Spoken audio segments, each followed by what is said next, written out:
IT has been a scenario which all of us have been talking about.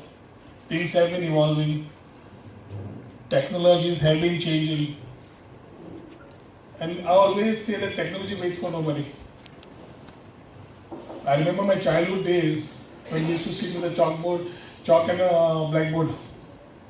The easiest thing which I could remember today with the nostalgic moments is the teacher taking a piece of the chalk and throwing it on our head. We would miss that today. The smart schools have started. The concepts of moving things in life have taken ahead.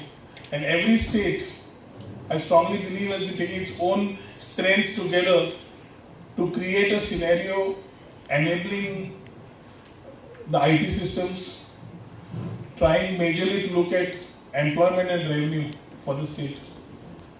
We in Goa also in the same line, where we are trying to analyze and understand how we can take care of the employment scenario. Unemployment has been the biggest challenge throughout the country.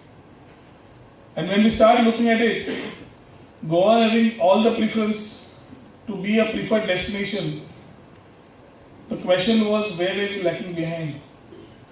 And it's only that Goa as a brand has always been taken ahead as a tourism destination. Is there except for the exposure of our youth to the IT industry in sense of employment. And that's what has evolved at last few years. The graduates who have been going out of the state, who have been passing out, more than staying back in the state, have been going out of the state because of the opportunity gaps. Last 9 months, under this coalition government headed by our dynamic Chief Minister Shri Manohar Parrikar ji, who would have been here present today, but for some reason he couldn't make it. He's asked me to grace the function. I think the whole thought of getting development, getting things moving, and creating ecosystem favorable for the industry, creating IT-enabled platforms for doing ease of doing business. A lot of things are being talked about and a lot of things are being delivered also. And anything which is required to deliver this would be a strong structuring of a policy, a strong structuring of some schemes which would attract investments and investors. I can proudly say that the startup scenario which is building up in the country, we have taken startup to be one of our priorities. And the startup policy which is coming out, which is rolling out, will be one of the best in the country. The schemes will be to attract a lot of startups. The scheme will be to attract a lot of opportunities which will create employment. The IT policy in total is also inclined to create a favorable ecosystem for bigger industries to set shops. But when we come down to different technologies, and what I could see with CDEC coming in virtual reality, I think we have really reached a mile ahead. It was chaired by Shri Ravi Shankar Prasad. And in terms of moving ahead in the IT scenario, India is second in the world, just behind Indonesia in terms of percentages.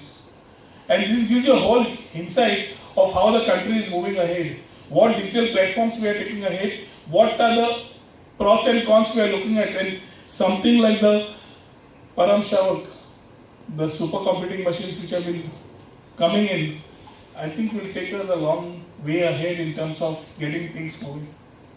Virtual reality. I was just sharing my thoughts. I said, when we move towards virtual reality on a lighter note, I said the mics and the systems also should start moving on the virtual reality mode, because the backup and the overall things need to be moving in the same lines.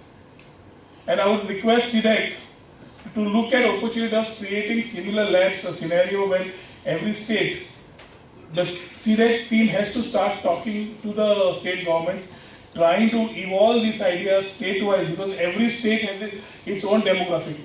Every state has its own way of thinking, and every state needs to build. How can we do that?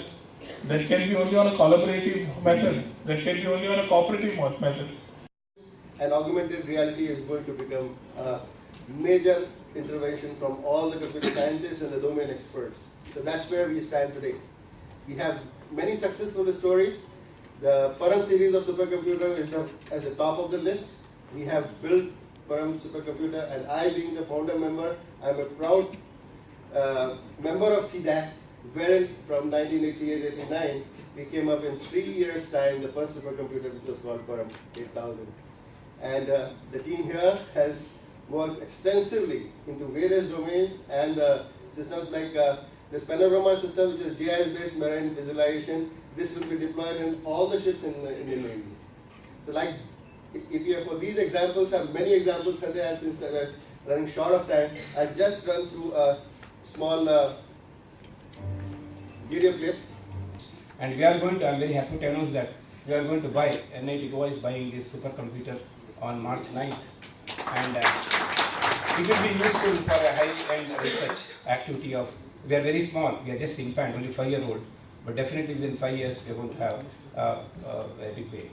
And I wish that, sir, I have one great dream for state of Goa, and since I travel a lot, within 5 years, we should have 20,000 higher education students in the state of Goa. So the complete fabric of the Goa will change. Because once you have more higher education students here, there will be more interactions, and the more there will be level of the discussion will be more. We should have, now already we have NIT, we have IIT, and we have All India Institute of Medical Sciences, and with your, we should get an IIM here, so that this will be an educational hub, and we are more vibrant among the youngsters. With these few words, I once again thank the organizers